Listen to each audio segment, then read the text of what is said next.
Hello, this is Perry Duff coming at you live from the Hustle's Corner, New York City.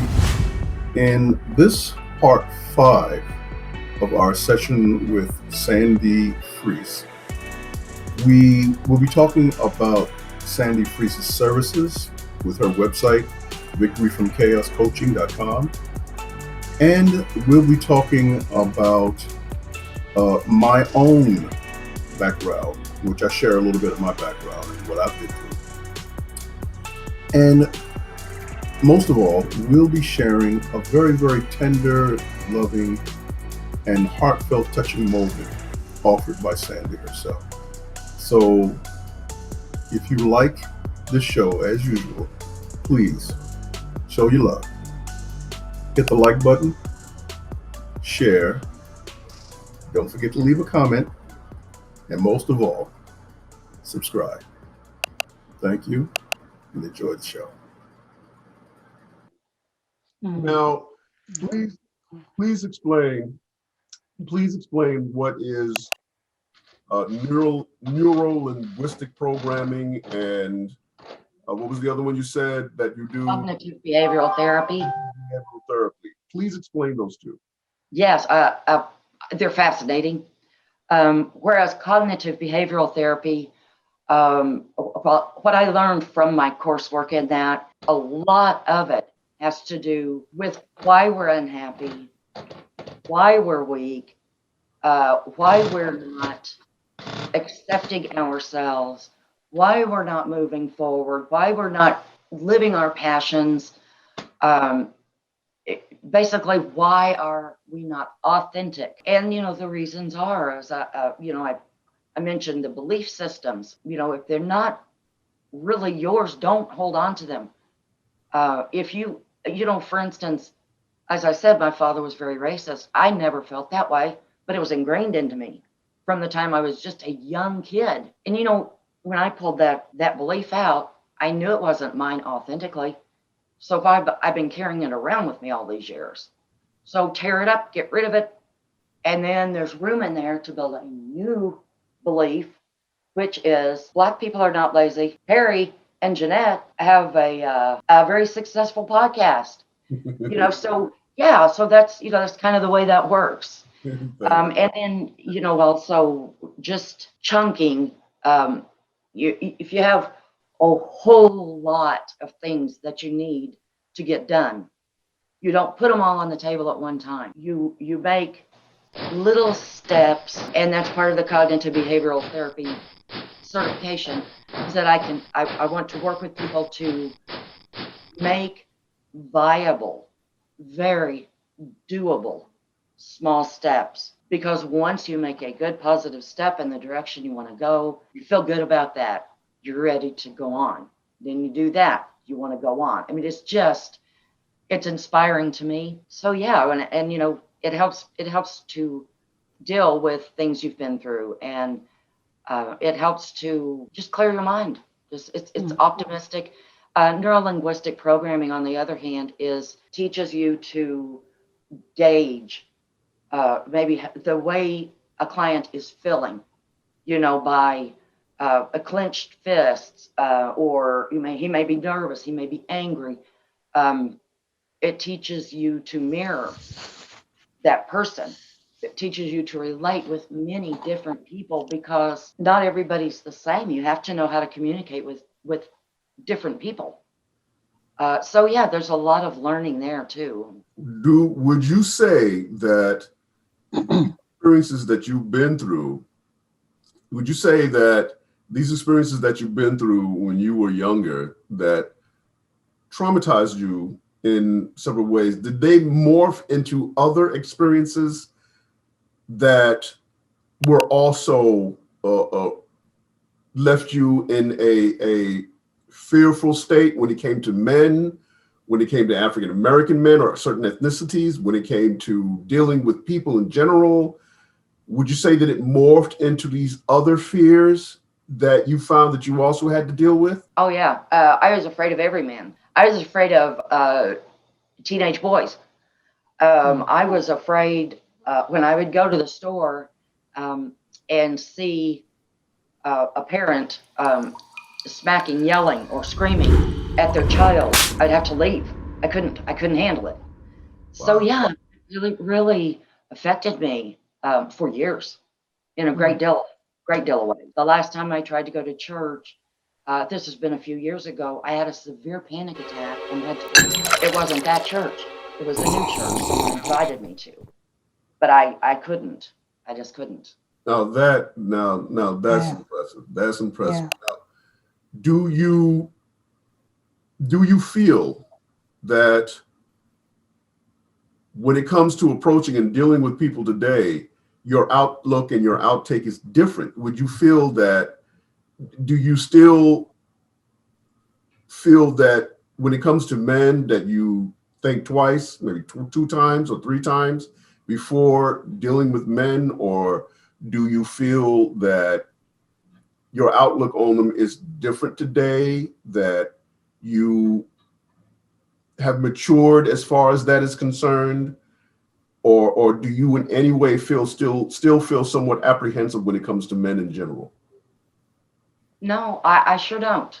It's taken me years to get here, but I have arrived. Good. Okay. I have arrived. Yes. If you do you mind, I want to read a very brief poem that I wrote probably 25 years ago Okay. Please, by all means. Yes. in the World Book of Poetry, and it's called Victimized. I wrote this before I left the church and before my divorce. So this is a long time ago. Tormented by nightmares and living in dreams, my life is by far not the way that it seems. I turn and I wave with a smile on my face. I do this and only to save them disgrace. Is this the way it is always to be, to live in a manner unappealing to me? I want to be happy, to make others so, but how can I do this when me they don't know? They know but a portrait and love it they may, but will they love me when I escape it one day? So, Beautiful. I love it. Beautiful. Beautiful. Magnificent. Yes. Yes. It's nice. I love that.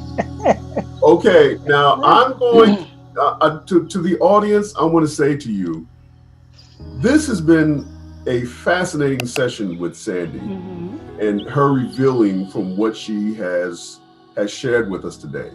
But I want to take a step. I'm going to step out on faith, so to speak. I'm going to open myself up to Sandy, and I want to see what Sandy has to say about this. And this is concerning me. Now, if you want to leave a comment, by all means, we're always looking for comments. But what I'm about to say pertains to me and some of my own experiences and why I feel the way that I feel today. Sandy, I am an introvert.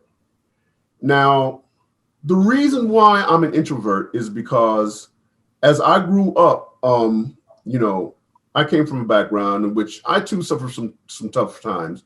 I did have a good relationship with my parents. I'm not gonna lie about it. My father was pretty tough. He was great, but boy, if you piss him off, man, he'll.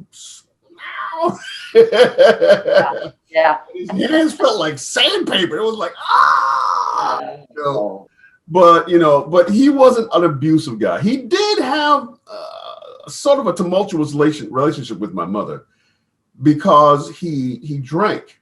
However, I don't hold any of that against my father because I understood why he drank. Turns out there were a group of African American men in the military during World War II. A famous group of men called the Red Ball Express. I don't know if you ever heard of them. no.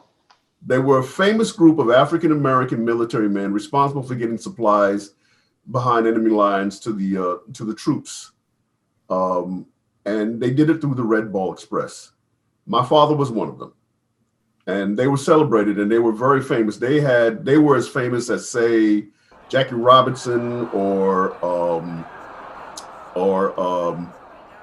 who was that famous runner sprinter at that time?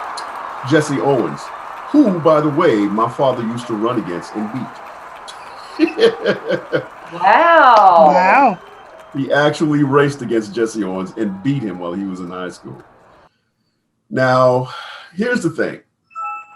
The reason why my father drank was because he was drafted into World War II against his will. He did not want to go.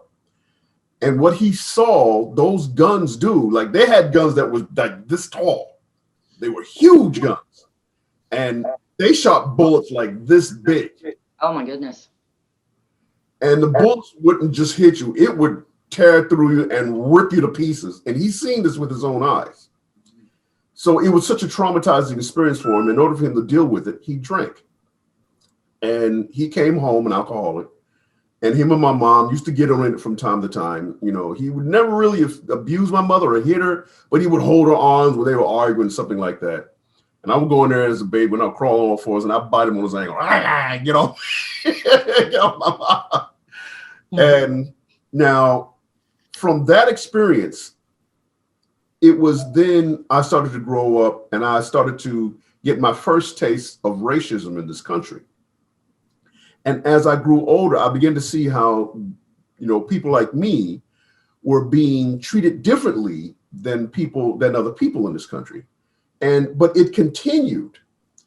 And as I got older, what really got me was that when I came to New York, and I'm seeing the way Black people treat each other, which was really, really bad because I came to New York when the crack epidemic was jumping off. Mm. And I had seen a lot of people that were strung out on heroin, strung out on dope, guys, you know, falling, you know, going through all this, you know, out in the streets. I've seen a lot of that. Yeah. And, you know, I used to see people get high off of weed and they be on the same block that they live on and they forget where they live while walking down the street where they live on. Oh my goodness. I've seen, but then, you know, it was the jobs that I worked on and how I was treated on the jobs. They treated me so badly on these jobs.